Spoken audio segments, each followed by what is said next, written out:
It's a little after 7. A normal evening. Then the power goes out.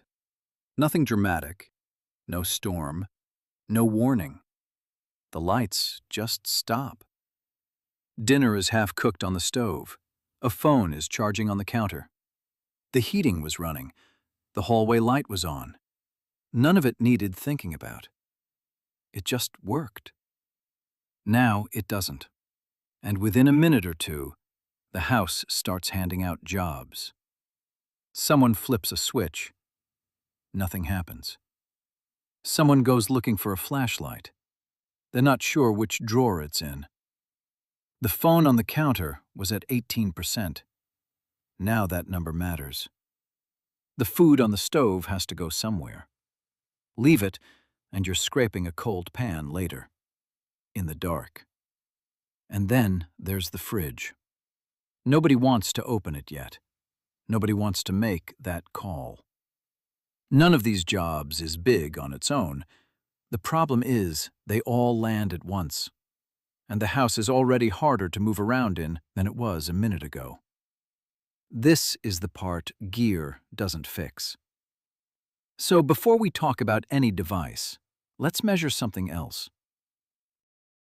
Most homes look more ready than they actually are. There's a box of batteries somewhere, a few flashlights, a power bank in a closet, some water out in the garage, sitting on a shelf that looks like a prepared house. But owning things isn't the test. The test is what the house makes you do once the power's gone. Think about everything a house quietly does for you. The hallway gives you light, and you never think about it. The phone charges on its own. Water comes the second you turn the tap. The fridge holds its cold without being asked. You walk from room to room, and none of it is work. Take the power away, and every one of those turns into a job.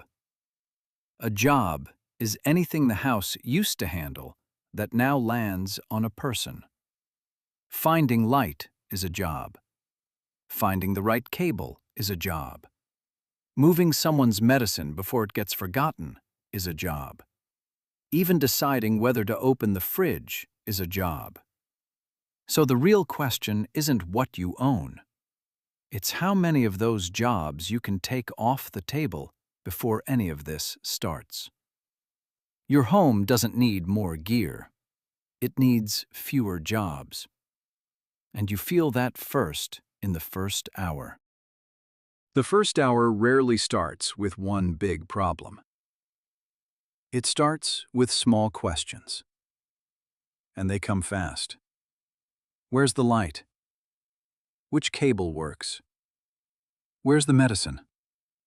Can we open the fridge? Where should everyone sit? What do we handle now, and what can wait? Picture the family standing in a dark kitchen, asking all of that out loud. One person thinks the flashlight is in a drawer somewhere. Another isn't sure the power bank is charged. A kid wants to know if the food's going to be okay. Nobody's panicking. They're just trying to sort it out. But that's the trap. A weak plan turns those questions into a meeting. And a meeting is the most expensive thing you can run right then. Everyone's tired. It's dark. And tired people decide slowly. Every small question costs more than it would have an hour earlier. A good setup doesn't answer those questions faster. It takes most of them off the table before anyone has to ask. And a lot of that comes down to one thing: where your stuff actually lives.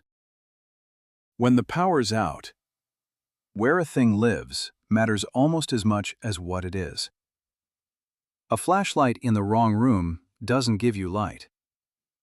It gives you a walk in the dark before you can even start.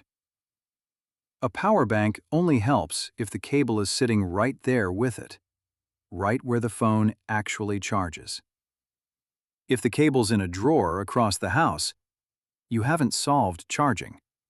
You've just moved the problem and left yourself to finish it in the dark. Water in the garage is fine to store, but say everyone ends up at the kitchen table and the water's 2 rooms away, down a cold staircase. Now someone keeps making that walk. On a normal day, you don't feel the distance inside your own house. When the power's out, you feel all of it. The hallway's darker, the stairs are slower, and people keep walking back and forth because what they need is never where they're working. Someone goes to the garage for water, comes back, then realizes the charger's somewhere else, then remembers the medicine is still upstairs. None of those trips is a big deal on its own. Together, that's how a house that looked ready turns into a busy one. So the question isn't whether something is useful. Almost everything is. The question is what job it takes away, and where that job actually happens. Which brings us to one room in particular. The kitchen is usually the first room to get expensive. Not because anything in it breaks, because so much already happens there, and the power just took away the help. Think about what the kitchen did for you an hour ago. It lit the counter while someone used a knife. You could see well enough not to cut yourself. The fridge held its cold on its own. There was a tap and a spot to set your phone down. Now the counter's dark and the knives are still on it. The fridge is a decision now. Every time it opens, the cold starts leaving. The half-cooked dinner has to go somewhere, and the spot everyone crowds into is the spot with the least light and the sharpest edges. That's the pattern. The kitchen doesn't fail loudly. It just stops doing its quiet work, and it hands all of it back to you at once, in the dark, while you're already busy. We're not fixing the kitchen here. That room needs its own full pass. For now, just notice the shape of it. It's the clearest example of a room that gets harder the second the power's gone. And it gets harder fastest when people are tired. The first hour is busy. The second hour is the one that catches people. By then, the adrenaline's gone, and what's left is fatigue. A choice that was easy at 7 is hard at 10. That phone at 18% is now doing everything. It's the clock. It's the light in someone's hand. It's the only way to reach anyone. The fridge you put off is still sitting there, quietly getting worse. The medicine someone meant to bring down is still upstairs. And now the person who needs it is half asleep. The jobs didn't go away. They just got harder to do well. This is what tiredness does to a house. A tired person doesn't search well. They don't want to dig the right cable out of a tangle of 6. They open the fridge out of habit, because thinking about it is more effort than just doing it. A plan that needs everyone sharp was never really a plan. It only worked on the easy version of the night. So the real test isn't whether a calm, rested person can run it. It's whether a tired person can, at the worst hour, without having to work anything out. And that points straight at the weak spot in most well-stocked homes. It's not a missing device. It's a missing person. In a lot of homes, the real plan lives in one person's head.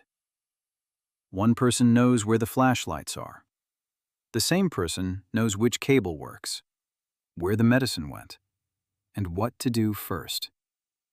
As long as that person is home and awake, and not busy with something else, the house runs fine.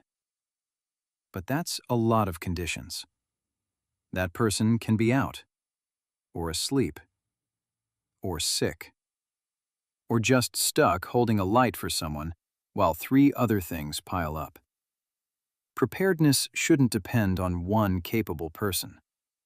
If only one person knows where everything is, the house isn't ready. It just has one person who is. If the whole charging setup lives in someone's memory, that's not a plan. That's a memory. And if nobody else knows the first move, everyone stands around waiting to be told. In the dark. While the clock runs. A house that's done this right doesn't need someone walking around explaining it. Anyone should be able to walk in and see what to do. The light is here. Charging is here. Water is close. The medicine is handled. The first few steps are written down where anyone can read them. That can sound like a bigger system. It is not. It is a smaller one. This is what fewer jobs looks like in a normal house. It isn't more gear. It's a handful of decisions you make once, ahead of time. You pick one place for light, and you make sure it's always there, not the whole house lit up. One reliable patch of light, where the first work happens, and your hands stay free. You keep the battery and the cable that fits it in the same spot, so charging never starts with a search. A battery on its own isn't ready. It's waiting for someone to go find the cable. You put the water where people actually gather, not wherever it happened to end up. You make one call on the medicine, where it lives when the power's out, so it doesn't get stranded in a dark room. And more than one person knows where it is.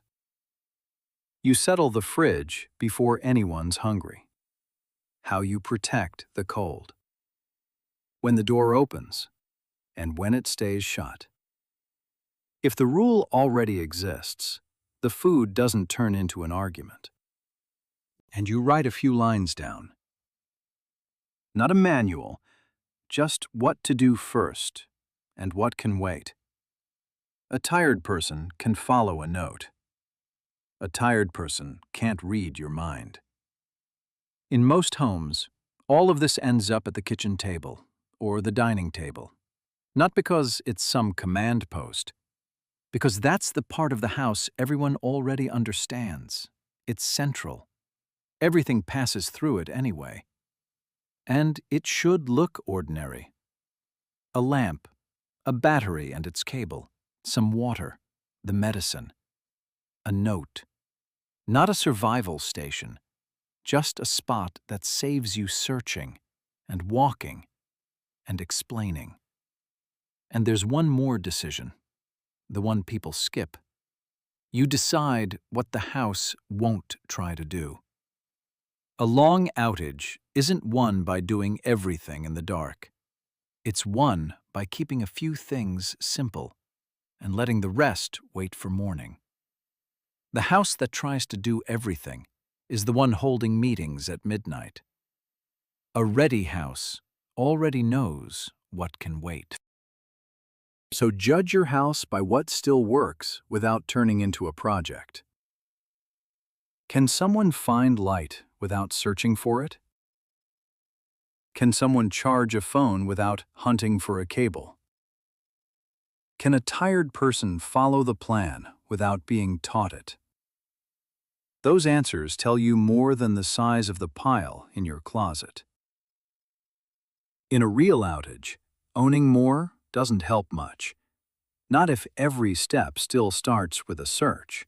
The win was never the gear. It is the work the house no longer forces on you. Fewer searches, fewer trips, fewer decisions. Your home doesn't need more gear. It needs fewer jobs. And once you start seeing it this way, One room stops looking like the rest. The kitchen is the first place a weak house starts making you work.